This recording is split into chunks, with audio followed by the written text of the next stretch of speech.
Greetings from Bulgaria, I'm Volk, and it is time to take a little bit of a deeper look, a preview if you prefer, to Star Wars The Old Republic's new feature called the Eternal Championship. Today is 23rd of January 2016, which is just about a week after the live stream, the producer live stream, where we got a little bit more detail about the upcoming with Chapter 11 and Patch 4.2 Eternal Championship feature. I will in a moment introduce you to everything I've learned already because of a very large and extensive, well at least more extensive than what I would expect from a dev post posted by Stephen Chow. Let's begin.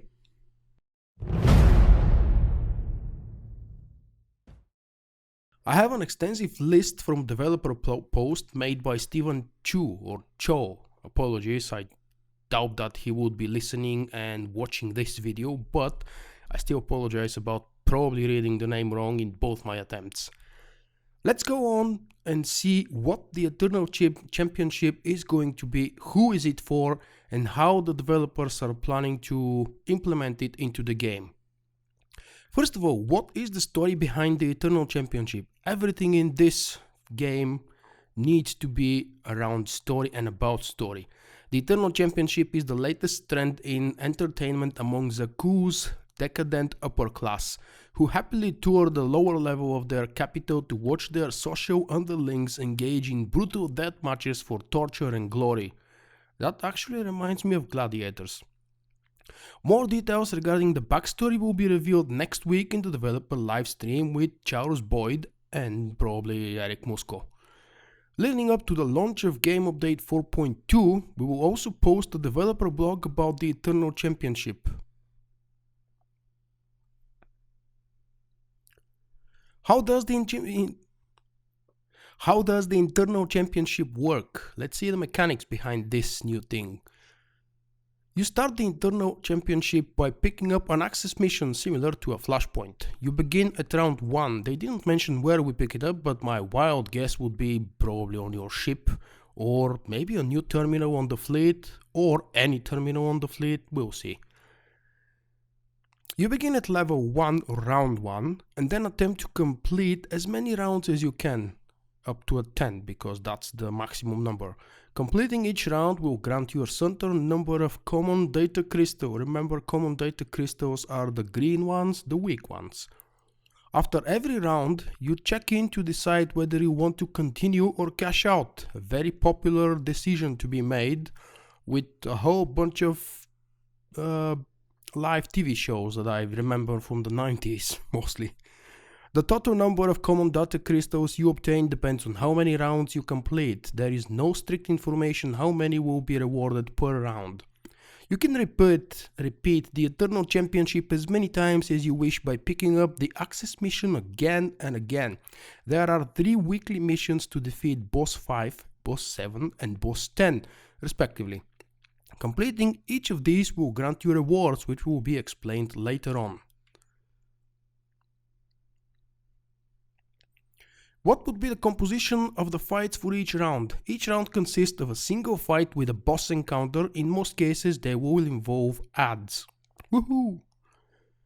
For round 1 to 5, the easier ones, they will involve a single major mechanic in addition to other combat abilities. These rounds are catered towards players that have just finished chapters 1 through 9 of Fallen Empire, and they are intended to guide those players towards the complex fights, the more complex fights. This could involve defeating mobs in a specific order, stepping out of AoE indicators, managing multiple mobs at once.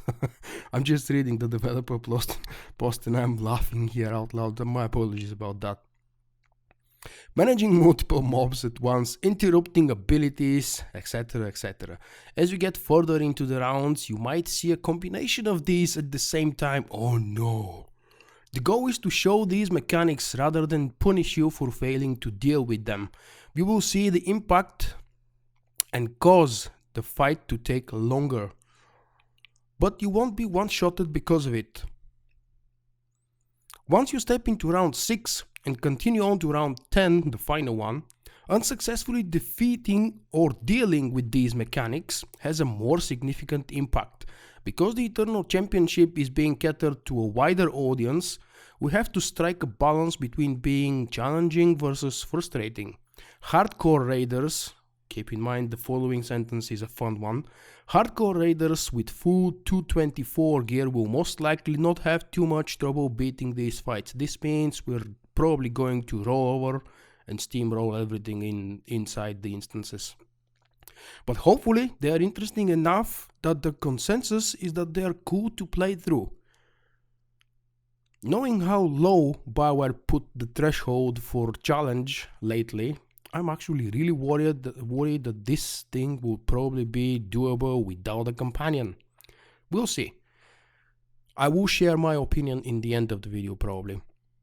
There were multiple posts asking if these fights will be tuned for each class or even change depending on what class you play. The answer is that it will be all the same for all the classes, and BioWare is absolutely aware that some classes will have easier time, but they promise that they are doing, and that's a quote, everything they can. No, excuse me, the quote is, we're trying our best to make sure that it's not too frustrating for the other players. We're trying, seriously? Do or do not, there is no try. Come on, that's a popular saying from a very famous movie. Kind of related to the topic of our game. Next point is gear drops for the weekly missions. Remember, those are 3 weekly missions, killing boss 5, 7 and 10. As mentioned in an earlier post, and I've linked that post down below in the description, I hope. If I forgot, you can find it on my website. As mentioned in this said earlier post, the Eternal Championship is intended for players to have an alternative way to gear up to a higher tier of gear other than grouping up to a flashpoint or operation. I've seen, Stephen Chu, I've seen several posts about gear suggestions, and here is our current plan based on the input we've seen so far. Weekly number 1 for defeating boss number 5 rewards choice of 204 rating static gear. Why? Because the first 5 rounds are intended for completely new players who, that's my saying here, have absolutely no idea what an MMO is and what they're doing. They just want to do Star Wars and they're enjoying it. Weekly number 2 for defeating boss number 5 rewards an arena token that can be exchanged for a choice of a 208 rating static gear. It is explained a little bit later what static gear is in this developer post, and I will get there. Why is the reward for weekly number 2 a 208 crap? My apologies. Because round 6 and 7 are catered towards players working towards tactical flashpoints, and as such rewards you equivalent rating gear from completing those. It doesn't say if that token is going to be unique, so you can purchase any item from the, I don't know, probably a new vendor will be introduced, or maybe the same fleet vendors will start accepting those tokens, or maybe we can choose whatever token we need from the already existing tokens for every completed quest. Maybe all of the, 14 tokens will be available at the same time to us, and we will just have to purchase whichever one we want after the win. That's not impossible. We've seen quests with that many rewards in the past. Weekly 3 for defeating boss number 10 rewards multiple arena tokens that can be exchanged for a choice of a 216 rating static gear. Actually, static gear is different than orange gear than moddable gear, so probably new vendors will appear here or there. Why? Rounds 8 through 10 are catered towards players working towards hard mode flashpoints and story mode operations, and as such rewards you equivalent rating gear from completing those. And here comes the answer to the question, what exactly is static gear? These are gear pieces that don't have mods inside them. Orange gear and purple gear, and sometimes even blue, depending on the mods inside, are moddable gear. That's kind of the official way we're calling it. And if you have static stats or items and numbers attached to the item or the piece of gear you're obtaining. This is what BioWare calls static gear. You're not allowed to modify it, and as soon as it becomes obsolete, you just throw the whole thing away. Continuing with the developer post. Now some of you might be thinking, why reward static gear? The main purpose is to help solo players gear up, and not necessarily be the most optimized stat-wise. Getting an upgrade would generally help improve the player's damage, defense, healing output, but not necessarily hit the best combination of numbers and stat modifiers. Also, we, as in BioWare, didn't want to diminish the moddable gear that you can get from data crystal vendors, which is still crap. But I plan to talk about that in a different video regarding gearing for operations. Again, the intent is to allow players to gain higher tiers of gear over a period of time. Grouping up for a flashpoint or operation will gear you up faster, but we didn't want to limit players who don't frequently group from getting their game all together. Hey, BioWare, we're playing an MMO. Can we remember that, please? We're introducing a new arena token, final name to be determined soon, they say, that can be exchanged for a 208 or a 216 rating static gear from a vendor, new vendor apparently. Completing round 10 will give you enough tokens to get a 260 piece off the bat. If you are only able to clear round 7, you can get a 208 piece or save up to get a 207 and 16, which actually means these tokens are kind of a new currency or new type of commendation by the looks of it. The tokens are bound to legacy, so you can trade them to your alts if desired and needed. The 3 weeklies also reward you with common and glowing data crystals. Common data crystals are the green ones, glowing data crystals are the blue ones, or the weakest and the middle ones. So, for players who are inclined to delve into modifications and change the stats for your gear, you have the option of getting the moddable gear from the data crystal vendors once you've saved up enough. Gear with set bonuses are still reserved for operations. Those are unique to that content and will remain as such. Phew, I was starting to get worried already. Other than data crystals and gear, what else can you get from doing the Eternal Championship is the final question and the final point from this developer post. Here is the answer from the same person, of course, Stephen Chu. Boss 7 has a chance to drop a new mini-pet. Yay! Boss 10, the final one, who is supposed to be kind of a challenge for hardcore raiders, if we have any remaining.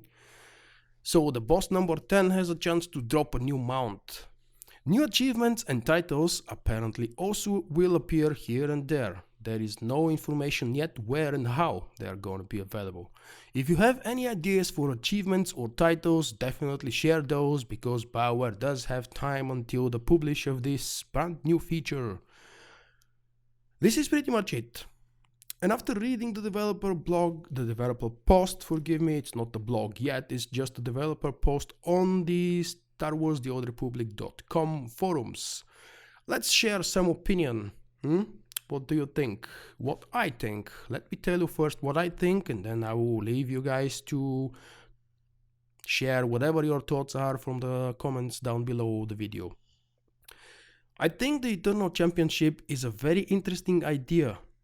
The positive side is that BioWare really wants to teach those new players who, I believe, already joined our game, and they are very eager and interested in playing their own Star Wars universe. If you're one of those, welcome. Feel free to ask any kinds of questions. This is one of the reasons why people like me continue publishing video materials on YouTube, because we want to help, not just because we want to show off. Sorry, lyrical distraction again. I seem to have taken a like of those lately. Anyway, introducing players to simple and then gradually making those simple mechanics into something more complex, as in introducing more mechanics into the same fight at the same time, is actually a very good idea.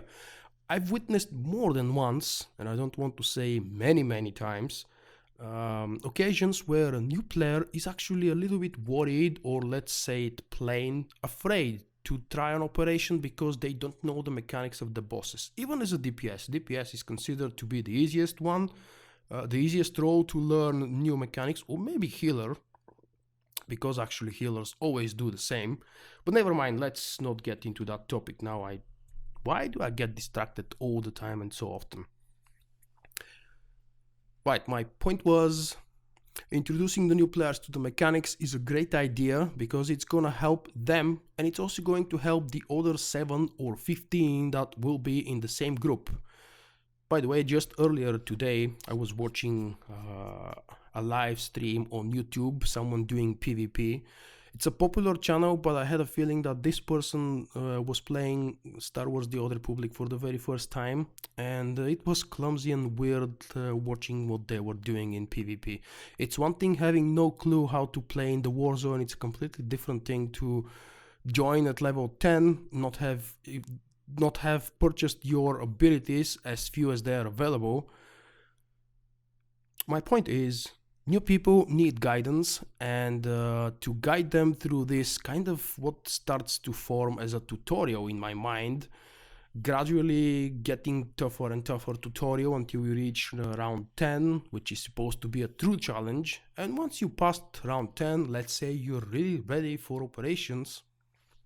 Maybe not gear wise. I don't really know why exactly BioWare cares about the stats on that gear. We get bolstered. Everything here that BioWare mentioned in this developer post is all about tactical flashpoints, hard mode flashpoints, and story mode operations. Preparing for those is not really needed. All you need to do is learn the mechanics, and that is hopefully going to be covered just as it was explained in the dev post. That's fine, but we don't really care what kind of gear we're gonna get because of the bolster bug. Not bug, forgive me, the bolster buff. It just boosts us to whatever level we need to be, and our characters as well. The bad thing is it doesn't boost our level, but that's again a different topic. The Eternal Championship is going to bring even more solo content into our MMO. That's the sad part. I have no idea really if BioWare is planning to expand on this, as in maybe, I don't know, keep adding new rounds, or maybe creating different challenges, different championships. This one is obviously based on Zaku, and it is related to the Fallen Empire story. How, of course, we're not revealed that yet. We really don't have any more details, and since everything is still in testing and developing and polishing, we don't know if maybe it would be postponed even further than this. Maybe it would be released in portions. How about getting first 5 rounds with Bodar for chapter 10, for example? Never mind, too much straying away from the topic.